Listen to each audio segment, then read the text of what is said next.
Before you even think of creating a digital product to put out there in the marketplace, I want you to implement these 5 Canva hacks before you bring your digital product to market. Now, your digital product can be a variety of things. It doesn't just have to be a course or something big. It can be anything from a worksheet to an ebook, a guide, a PDF document, anything that you create digitally that you either give away or you charge for is going to be within the realm of digital products. So in this video, I want to share those 5 hacks with you because I think it's something that a lot of people overlook, and you do not want to be one of them. Now, I'm assuming that you know what Canva is. If you do not know what Canva is a online design software that does not require you to download anything to your computer. I highly encourage that if you do not have a Canva account, I'm thinking like almost everyone in the world has one, or at least is aware of what Canva is. But if you happen to not have a Canva account, I highly encourage you to go for the Canva Pro plan, because that's where you're going to have the most flexibility to create your digital product. So like one thing that you're going to have access to in your Canva Pro account that you're not going to have on a free account are certain images that you'll see that they have like a little crown on them. That means that they're only available in the Pro version. Another thing you're going to get on the Pro account that you're not going to get on the free account is the ability to download transparent images. And basically what a transparent image is an image that is transparent. The background is transparent, so you can put it on any background color that you want, which is really important when you're creating things like ebook covers or even YouTube thumbnails. You want the ability to put your image anywhere. All right. So with that in mind, you're going to obviously need a Canva account to implement these 5 strategies.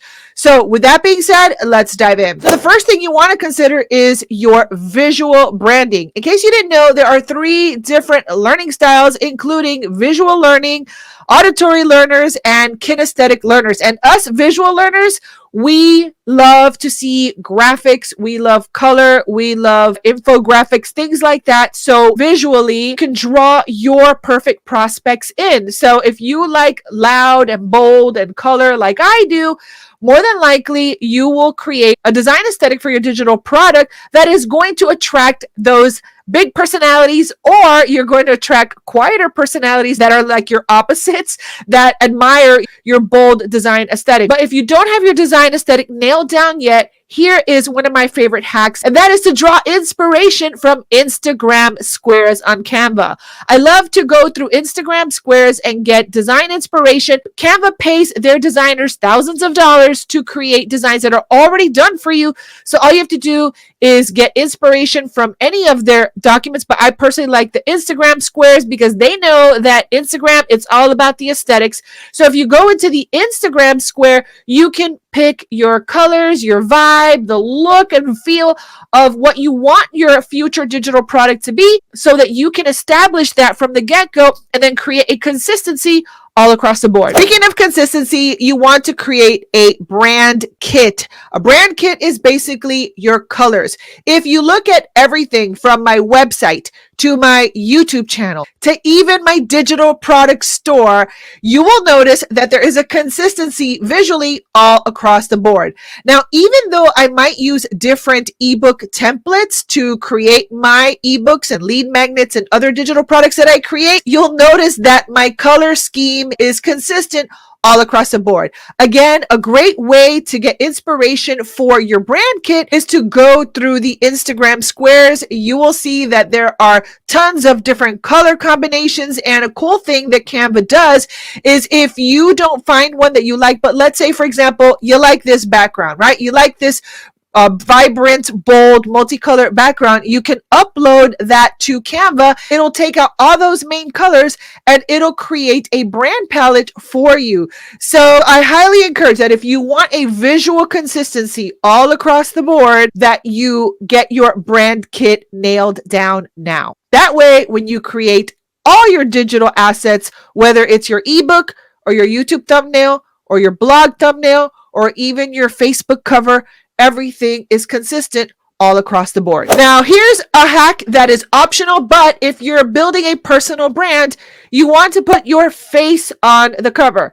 Now, you can use Canva frames to add yourself to the cover, or you can use the background remover tool, which we'll be talking about in a second, so that you can create that transparent background and add yourself to an ebook cover or a document, just like you see that I did right here. Here's the truth. You're not a Coca-Cola bottle that the whole entire world will remember, but we are visual creatures, and we're going to remember your look, your style, your colors. Those are the things that we are going to keep in mind. Obviously, we're also going to remember things that are not as visual, like your personality, your vibe, your character. Those are things that are equally as important when it comes to branding. But as far as visual branding is concerned, you want to add your face to everything from your ebook covers to your thumbnails to your blog images, everything, because your face, if you are building a personal brand, is your logo. Next, you want to leverage the power of the background removing tool. Again, you're going to need a Canva Pro account in order to use this feature, but I actually did a video sharing with you how I take photos of myself for my digital products, for my thumbnails, for my website, right from the comfort of my own office, and I do it all by myself.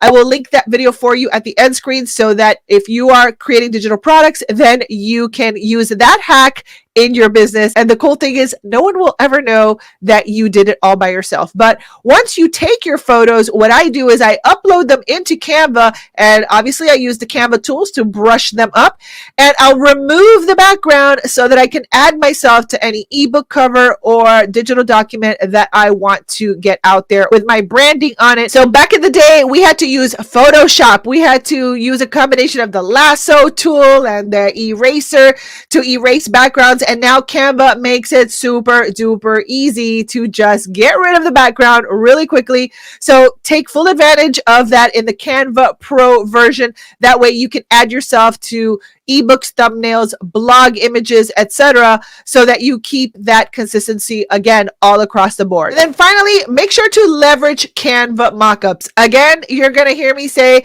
go to Instagram Squares. They have beautiful done for you templates already that you can draw inspiration from. But I will tell you what, those mockups are absolutely beautiful. But I also like to go outside of Canva and look for designers that have created more custom mockups for things like ebooks and digital covers and worksheets and all that stuff. So sometimes I will actually purchase mockups that are already done for you so that I can use them for my projects. And I actually have a couple in my digital store, so I will make sure to link them for you as well. Now, if you're not really familiar with Canva, but you know you want to start creating digital products, whether you are creating a worksheet, a cheat sheet, an ebook, a PDF, then you're going to want to know the ins and outs of Canva and how it works. So if you're not super duper familiar with it, I will link a product that I have in my digital store called the Canva Crash Course. If you want to check that out, it'll be a cool little booklet that you can keep right beside you as you go through the design process so that you can create a digital product that you are proud to put out there. So if these tips helped you, make sure to stay tuned because we're going to be talking a lot more about digital products, using systems to keep selling for you even when you're not online, and different ways to use digital products to not just make money, but to generate leads, sales, and signups. So if that's something that you're interested in learning more about, then make sure to stay tuned and subscribe to my channel. And if this particular video helped you, please go ahead and like this video and subscribe to my channel, and make sure to hit the notification bell if you want to be alerted the next time that I upload a video to my YouTube channel. So with that being said, if you have any questions about what you learned today, please go ahead and leave them in the comment section right below this video. All right, guys and gals, well, thanks so much for watching. This has been Barbie Figueroa, and I will see you on another video.